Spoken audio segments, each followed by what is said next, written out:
Assalamualaikum warahmatullahi wabarakatuh. Saya Erlin Wahyu Pratama. Di sini saya akan menjelaskan pengertian fonemik.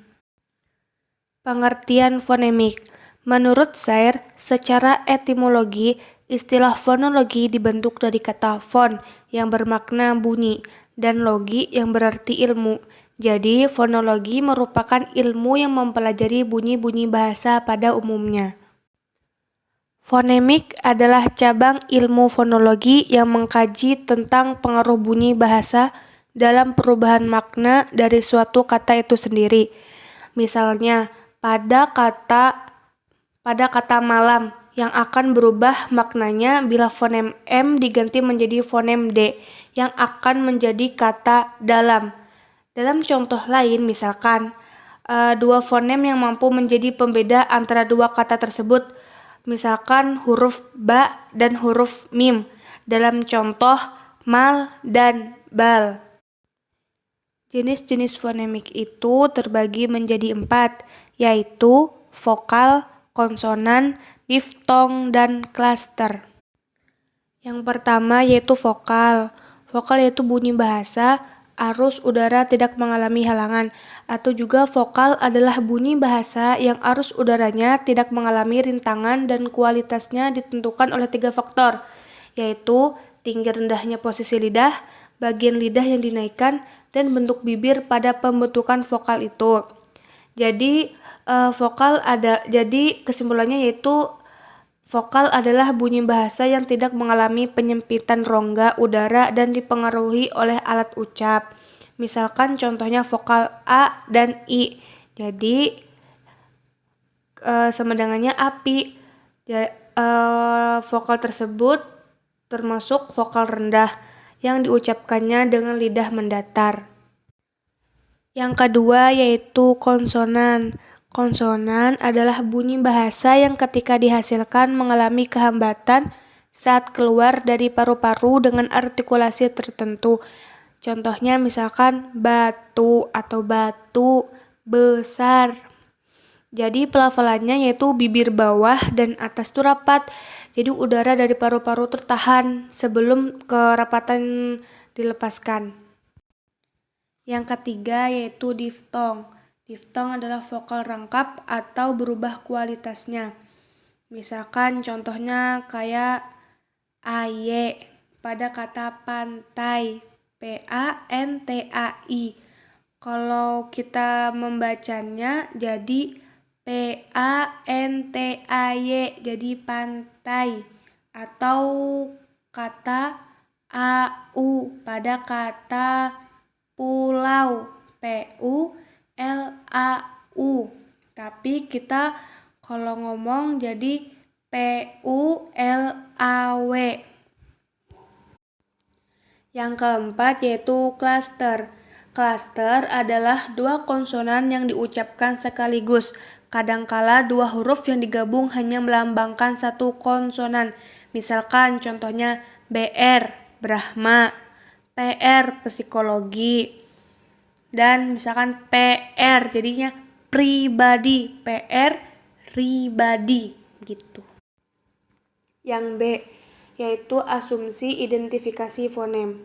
Jadi bagaimana kita menentukan apakah itu fonem atau bukan? Jadi kita harus mencari bunyi itu pada sebuah kata yang menjadi bunyi tersebut. Kemudian kita bandingkan dengan kata-kata yang mirip. Jika ternyata kedua kata tersebut itu berbeda maknanya, maka bunyi tersebut adalah fonem karena bunyi itu membedakan makna kedua kata tersebut. Misalkan contoh kata-kata yang mirip yaitu lupa dan rupa. Kalau lupa yaitu LUPA, sedangkan kata rupa yaitu RUPA. Jadi di sini jelas lupa dan rupa yaitu berbeda maknanya. Assalamualaikum warahmatullahi ta'ala wabarakatuh. Ismi Nur Kamalah Rizik. Al-an sya'asrah lakum an kontras wa'alufun. Kontras Baik, langsung saja mungkin kawan-kawan sudah membaca pengertian kontras yang sudah kami paparkan di makalah kami. Nah, jadi dapat kita tarik kesimpulan dari pemaparan pengertian tersebut bahwa kontras ini kata lainnya tuh beda. Jadi kontrasnya adalah beda makna dari yang disebabkan oleh penggantian fonem, atau lebih simpelnya lagi kontrasnya adalah tipe pengucapan suatu kata, tapi tipenya ini tetap bermakna, bukan tipe yang sembarangan. Mari kita lihat contoh yang sudah ada di makalah.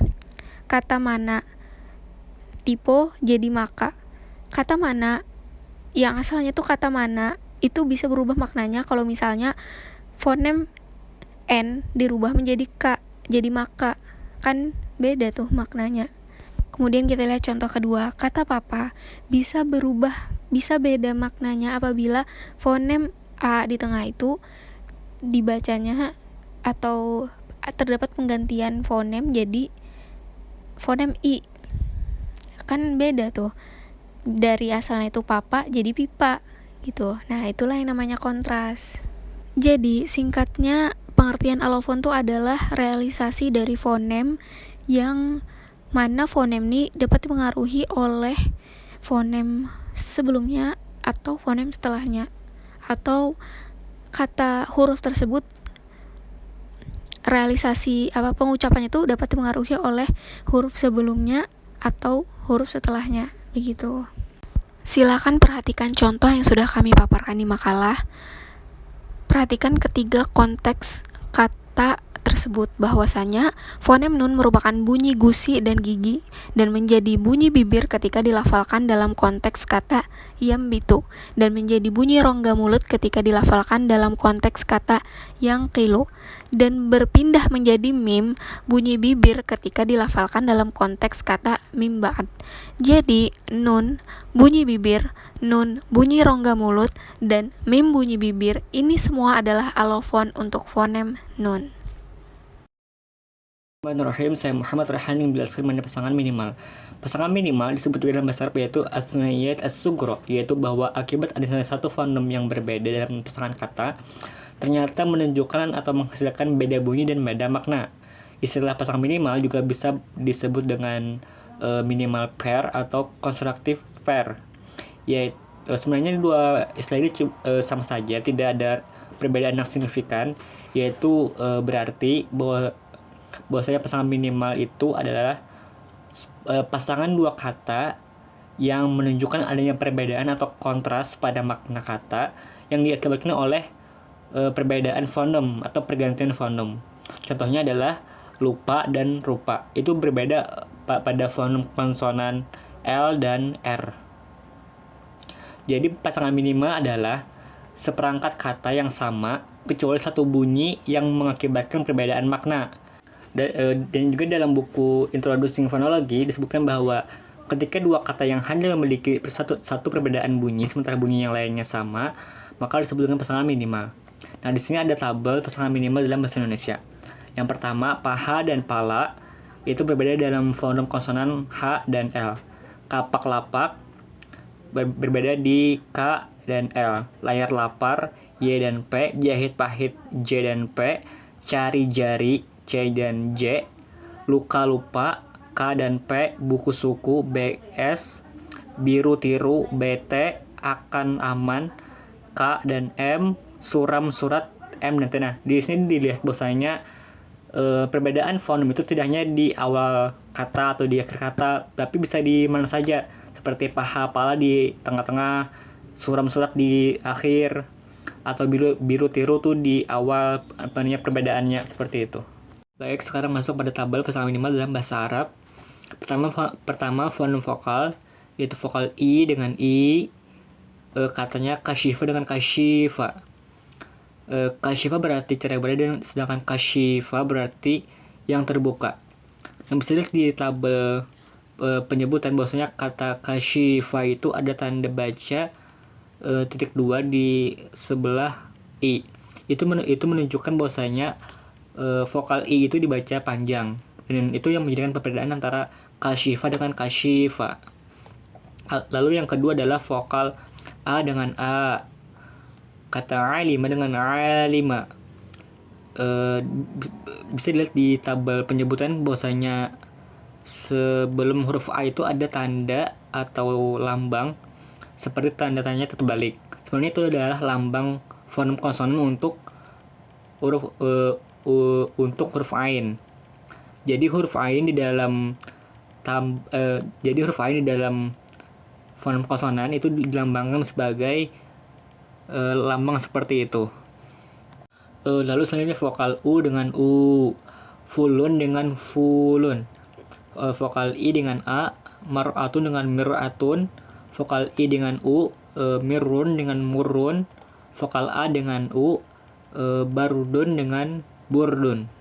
Lalu masuk ada yang kedua yaitu fonem konsonan.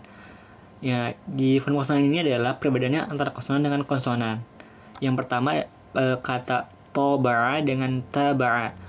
Nah, bisa lihat di penyebutan itu kalau kalian bingung atau penasaran di sebelah ta itu simbol apa? Nah, itu adalah simbol untuk fonem konsonan to. Jadi disimbolkan seperti itu. Kata toba'a dengan taba'a ini berbeda di huruf konsonan ta dengan to. Lalu yang kedua adalah kata ismun dengan ismun, di mana ada perbedaan konsonan sa dengan sa. Kata khosala dengan kasala, di konsonan ka dengan kho. Kata ghabaro dengan khabaro, di huruf gha dengan kho. Dan terakhir di kata jamilun dengan zamilun, di huruf konsonan za dengan jana. Ini ada beberapa contoh-contoh saja yang saya berikan sebagai pemakalah kepada kalian. Kalian bisa mengkaji lagi, bisa mengeksplor lagi lebih jauh mengenai pasangan minimal dalam bahasa Arab.